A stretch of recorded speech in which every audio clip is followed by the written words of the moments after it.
Muchas gracias. Escuchamos al presidente del Banco Central de Honduras cuando finaliza la visita del Fondo Monetario Internacional y la cuarta revisión al acuerdo stand-by. Escuchamos. Hay otros que están pendientes de cumplirse y hay otros nuevos que nos hemos puesto. Y bueno, y vamos a siempre trabajar con mucha responsabilidad para alcanzarlos. Así que muy contentos de haber terminado el día de ayer esta negociación, esta discusión.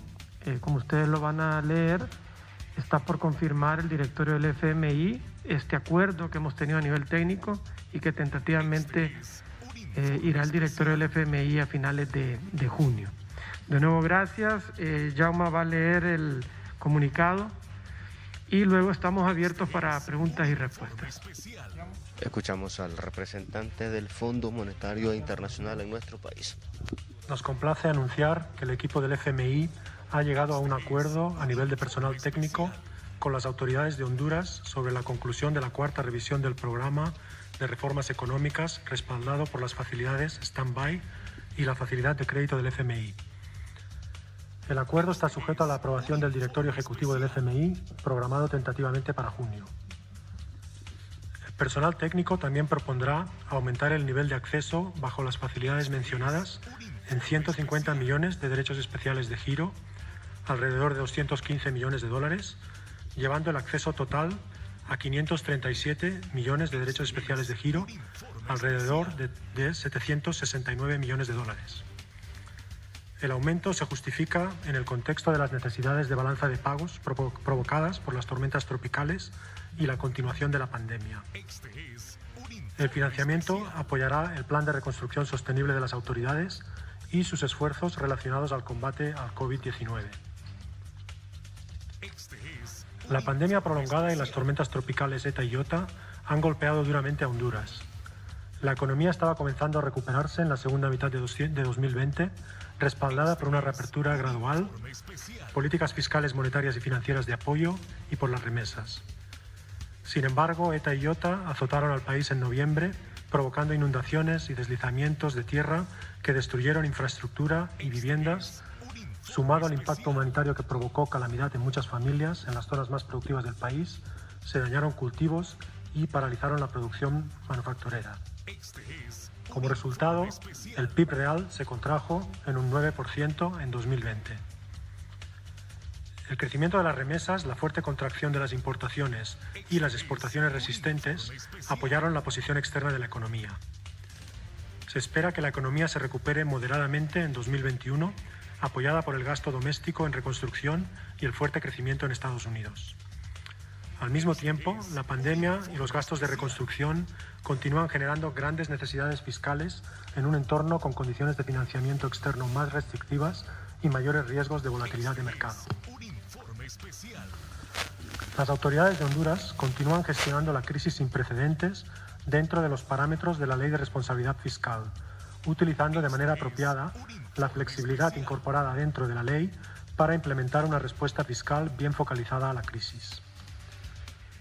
El déficit del sector público no financiero se amplió al 5,5% del PIB en 2020, impulsado principalmente por menores ingresos fiscales, mientras que los gastos para contener los efectos humanitarios y económicos de la crisis se compensaron en gran medida mediante la reasignación de gastos no prioritarios.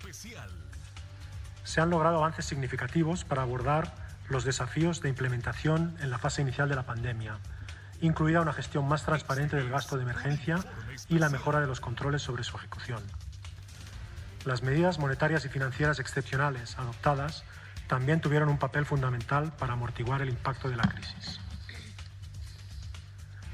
Las tormentas tropicales de fines de 2020, que agravaron el impacto de la pandemia, justifican una nueva activación de la cláusula de escape bajo la Ley de Responsabilidad Fiscal este año. El déficit del sector público no financiero podría alcanzar hasta el 5,4% del PIB en 2021. Esto refleja, por un lado, una base tributaria aún en recuperación y, por el otro, seguir atendiendo las necesidades que surgen por la emergencia sanitaria, así como la necesidad de llevar a cabo nuevos proyectos de inversión urgentes, de rehabilitación y reconstrucción después de las tormentas. Las autoridades también están trabajando en consulta con la comunidad internacional, el sector privado y la sociedad civil en la adopción de un plan integral de reconstrucción a mediano plazo para construir infraestructura resiliente al cambio climático. El compromiso de las autoridades con la prudencia fiscal a mediano plazo, con el compromiso de retornar al límite de déficit de la Ley de Responsabilidad Fiscal en 2023, sigue siendo fundamental para mantener la confianza y el acceso a los mercados de capital internacionales. Serán claves para lograr este objetivo las medidas incorporadas en el programa económico para racionalizar los incentivos fiscales, continuar reduciendo el gasto público no prioritario y la reforma del sector eléctrico. El equipo del FMI felicita a las autoridades de Honduras porque, a pesar del entorno desafiante, continúan avanzando en las reformas institucionales para fomentar un crecimiento mayor y más inclusivo.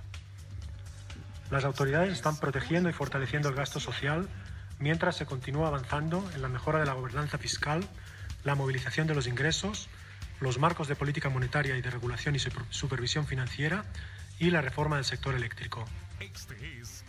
Dado que Honduras es uno de los países más vulnerables a los efectos del cambio climático, las autoridades también planean acelerar la ejecución de importantes inversiones en proyectos sostenibles y resilientes ante desastres vinculados a fenómenos naturales. La misión agradece a las autoridades de Honduras y otras contrapartes por las discusiones francas y el espíritu de colaboración.